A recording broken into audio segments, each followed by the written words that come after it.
The A320 is a subsonic, medium-range transport category aircraft. It has two high-bypass turbofan engines mounted under the wings.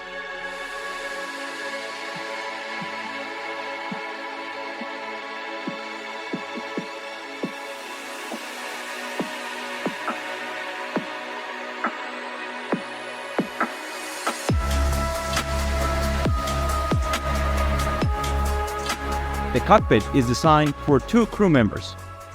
Some airplanes have an additional place for one observer, while other airplanes have an additional space for two observers. The aircraft has two cargo compartments, forward cargo compartment and aft cargo compartment.